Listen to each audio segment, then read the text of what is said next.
Chapter 9: The Politics of Purpose. Aristotle changed world history less like a conqueror than like a grammar teacher.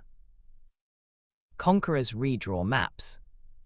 Grammars teach people how to form sentences they will use for centuries. Aristotle gave later civilizations a grammar for asking what political life is for. Not merely who rules. Not merely who wins. Not merely which army holds the gate. What is a city for? What makes law legitimate?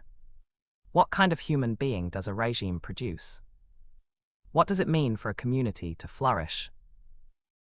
Those questions began in the small world of the Greek polis, but they did not stay there. They traveled into Islamic philosophy, Jewish legal and theological reflection, Christian scholasticism, medieval universities, Renaissance civic thought, arguments over natural law, early modern constitutionalism, and modern debates about rights, citizenship, education, and the common good. The journey was never simple. Aristotle did not secretly write the modern constitution, invent international law, or whisper democracy into every revolution. History is too crowded for that. But his way of thinking about politics, purposeful, ethical, comparative, and tied to human flourishing, became one of the deep channels through which later political ideas flowed. For Aristotle, politics was not a dirty afterthought to philosophy. It was one of philosophy's most human concerns. We are, he famously says, political animals. He did not mean only that we like company or form packs. Bees and herd animals live together too. Human beings live by speech, judgment, memory, law, praise, blame, and shared arguments about justice. We do not merely gather, we deliberate. We ask whether a thing is fair. We tell stories about noble and shameful actions. We raise children into customs. We build courts and councils. We quarrel over honor and property. We imagine better arrangements and ruin good ones through greed.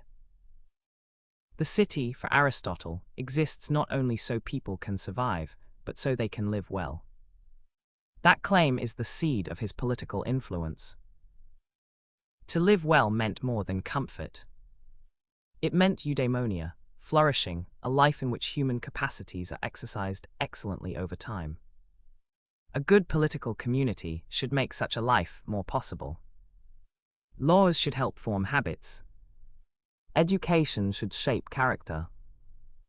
Offices should be arranged to serve the common good rather than private appetite. A constitution is not just a chart of power. It is a pattern of life. This was not modern liberal democracy. Aristotle excluded women, enslaved people, laborers, and foreigners from the full political life he prized. His acceptance of natural slavery remains one of the gravest moral failures in his thought. His city is small, hierarchical, and far from universal.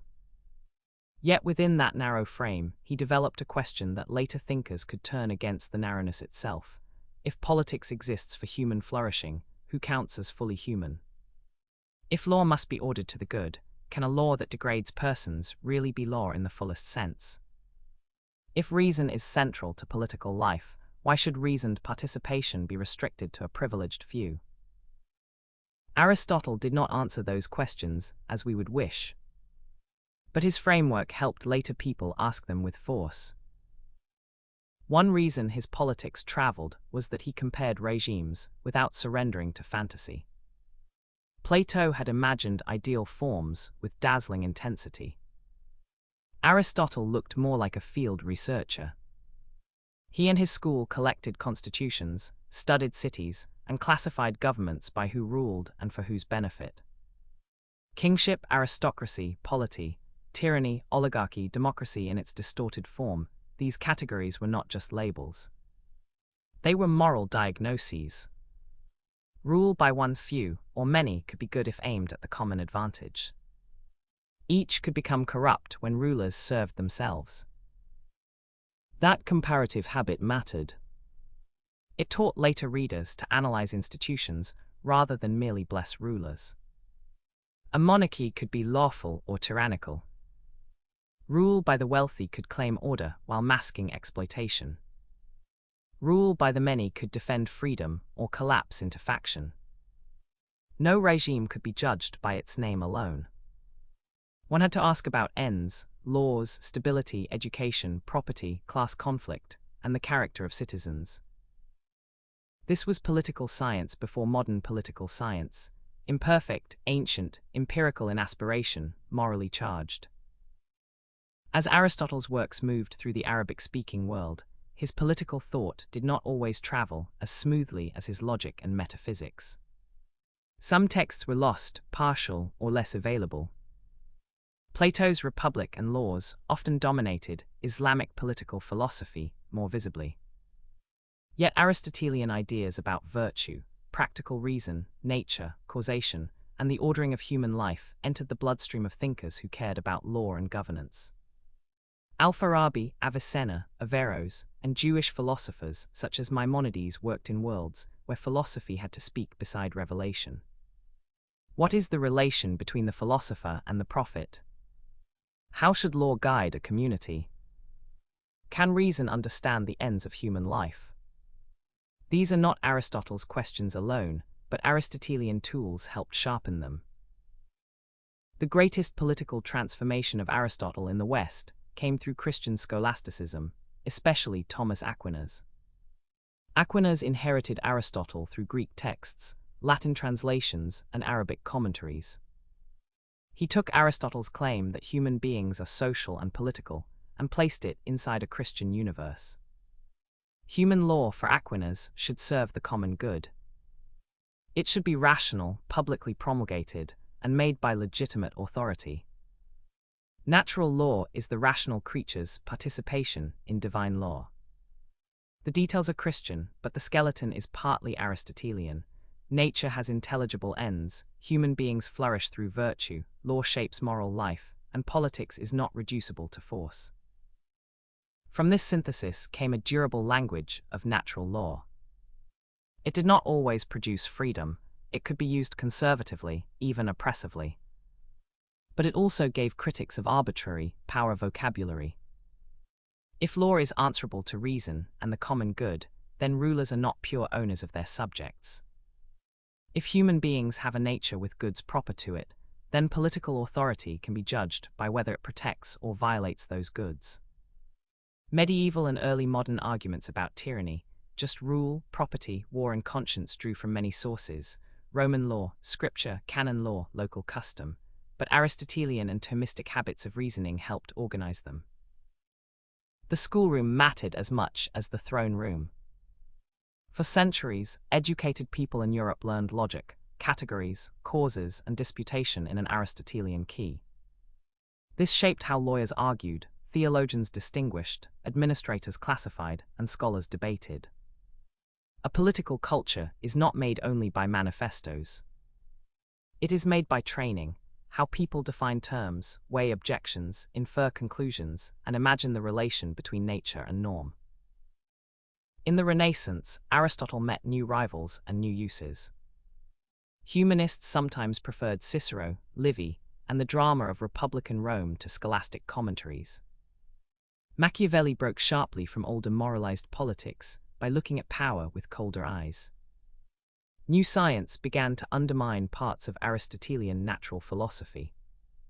Yet Aristotle did not vanish. His politics continued to feed debates about mixed government, civic virtue, education, and constitutional balance. The idea of a mixed regime proved especially fertile. Aristotle had admired arrangements that balanced social forces and reduced the danger of domination by one class. Later thinkers, drawing also on Polybius and Roman examples, developed theories of mixed government that influenced constitutional thought. King, nobles, commons, executive, senate, assembly, separated powers, checks and balances, these are not simply Aristotle copied forward, but they belong to a family of worries he knew well. How do you keep the rich from ruling only for wealth? How do you keep the poor from ruling only for redistribution? How do you prevent one person from becoming a tyrant? How do laws outlast passions? The Atlantic revolutions were children of many parents. Locke, Montesquieu, Rousseau, Protestant resistance theory, classical republicanism, English common law, colonial experience, economic change, and more. Aristotle was not the sole ancestor, but his questions lingered inside the broader tradition. A constitution should fit human beings as they are, not as angels. Citizens require habits. Laws educate. Political forms should be judged by the goods they secure. The common good is not identical with the ruler's will. At the same time, the modern world turned Aristotle against Aristotle. The language of human nature and flourishing expanded beyond the boundaries he accepted. Enslaved people, women, workers, colonized peoples, and religious minorities demanded recognition as full participants in political life. Modern rights talk did not come directly from Aristotle, and in some respects it broke with him. Yet the Aristotelian question, what conditions allow human beings to flourish, could be widened until it condemned the exclusions of the ancient polis. This is one of history's strange moral patterns. A thinker may give the future tools sharper than his own conscience.